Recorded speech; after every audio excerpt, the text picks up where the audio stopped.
بہت بہت شکریہ. یہ ایران کی کہ حملہ جو ہے اسرائیل کا، یہ اسرائیل کی ننگی جارحیت ہے.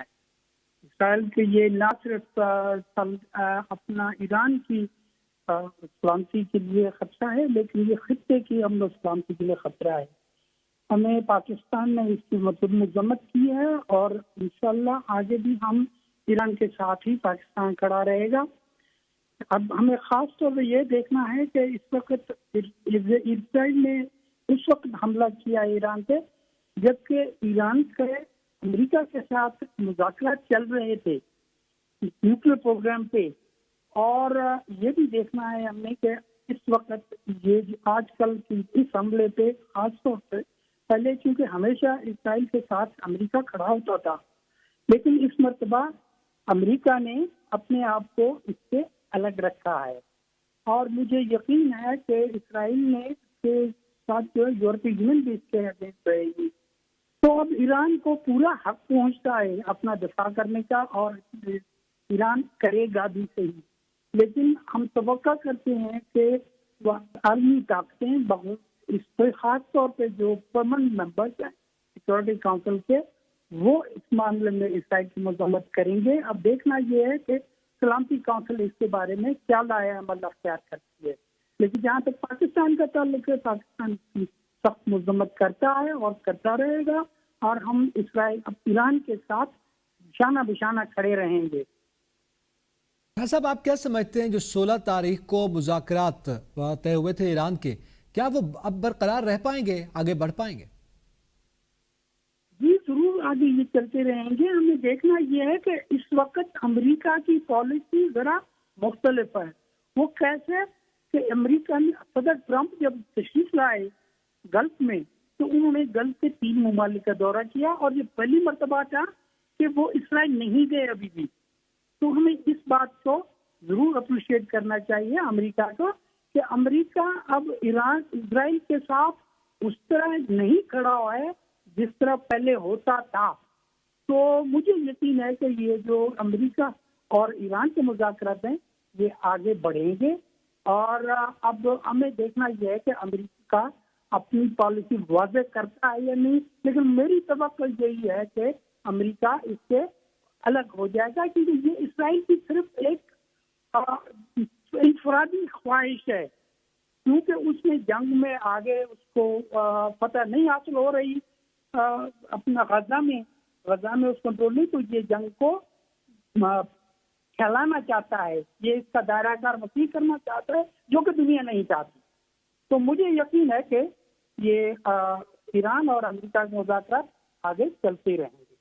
اس میں جو امریکن پالیسی ہے جس پہ یہ کہا گیا، بلکہ اب یہ بیانات بھی سامنے آئے ہیں کہ وہ اسرائیل کا دفاع کریں گے ایران اگر حملہ کرتا ہے، اور ظاہر ایران نے جوابی حملہ جیسے کہ اس وقت عالمی سطح پہ یہ کہا جا رہا ہے اور بین الاقوامی قوانین کے تحت بھی ایران جو ہے اپنے دفاع کا حق محفوظ رکھتا ہے، وہ جواب دے سکتا ہے. تو یہ پریکٹیکل ان کی جو پالیسی ہے امریکہ کی ایک جانب کہ وہ اگر ظاہر اٹیک کیا جائے گا تو پھر اگر امریکہ سپورٹ کر رہا ہے اسرائیل کو تو پھر ایران بھی اٹیک کر پائے گا ان کے مختلف فوجی اڈوں کو. تو اس صورتحال میں کیا امریکہ اور ایران کے درمیان جس ڈائلاگ کی توقع کی جا رہی ہے وہ پروسیڈ ہو سکتے ہیں؟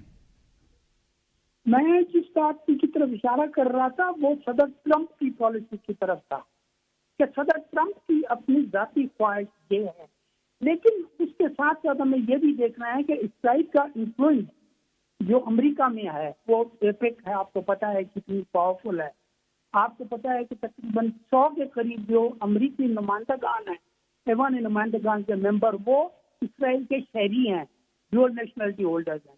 تو ظاہر ہے کہ اسرائیل کا انفلوئنس امریکہ میں تھا، ہے اور چلتا رہے گا. لیکن صدر ٹرمپ کی اپنی پالیسی جو مجھے نظر آ رہی ہے وہ یہ ہے کہ تھوڑا سا وہ فرق رکھے گا اسرائیل کی اس طرح دفاع کرنے کے لیے. ظاہر ہے اس کو پیچھے جوئش لابی کا پریشر بھی ہے، لیکن میں توقع رکھتا ہوں کہ صدر ٹرمپ کی پالیسی اب وہ نہیں ہوگی جو پہلے تھی.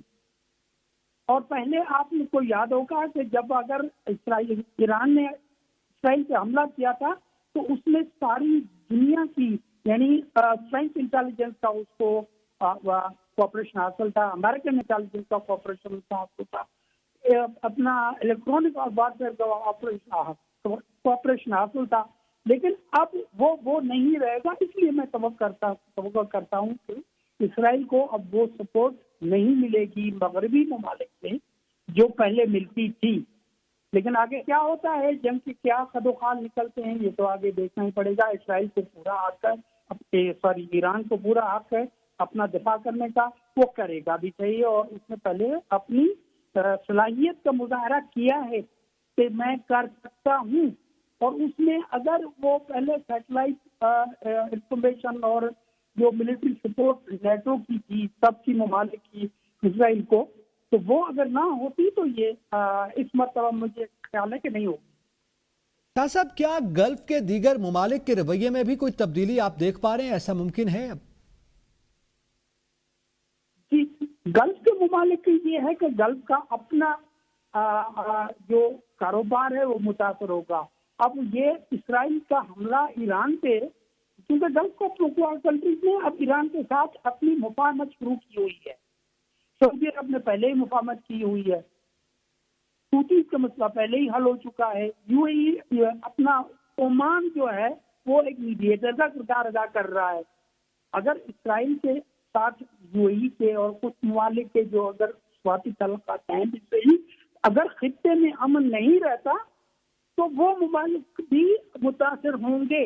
تو اس لیے یہ ممالک اب اس طرح اسرائیل کے ساتھ کھڑے نہیں ہوں گے اور نہ ہی ایران کی خلاف ہوں گے.